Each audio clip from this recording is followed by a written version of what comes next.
Welcome everyone to Weekend Escapades. Today we're going to share with you a little history about a town called Bullfrog, Nevada, and mining community. The town of Bullfrog was one of the initial settlements that sprang up in 1904 after the discoveries that led to the formation of famous Bullfrog's mining district of southwest Nevada. Now, Bullfrog is located through the Nevada desert north of Las Vegas.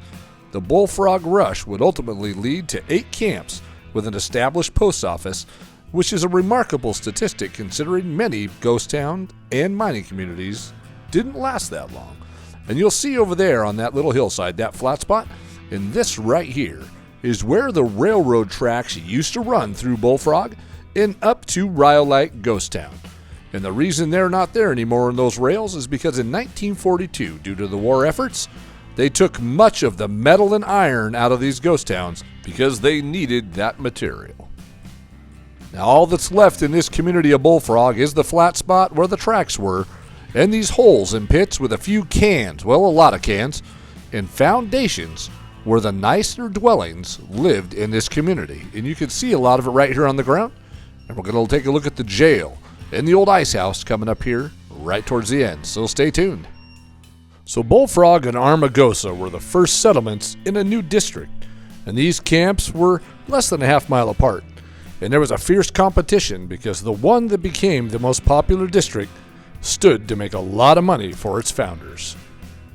And this area had no water, so the competition became to offer settlers low-priced barrels of water at a huge discount, or in some cases, free to get them to settle.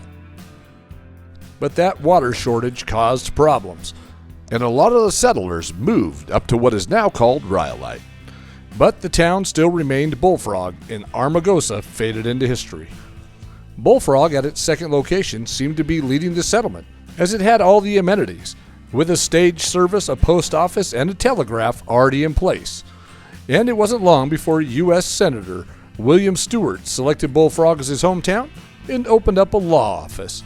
And right here is the jail for Bullfrog. It still stands with the bars in the window.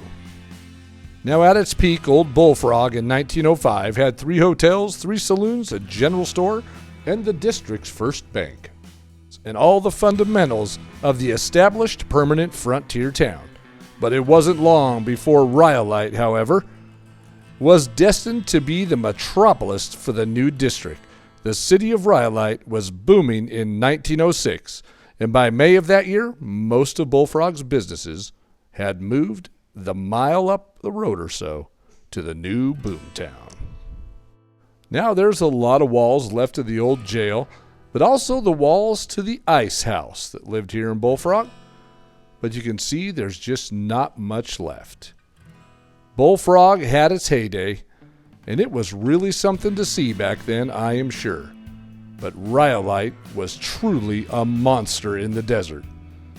And this is what's left here at the old cemetery, where many of those pioneers and miners are laid to rest from all that hard work in the scorching hot Nevada desert. And we hope you enjoyed this look at Bullfrog Ghost Town and a little bit of the history.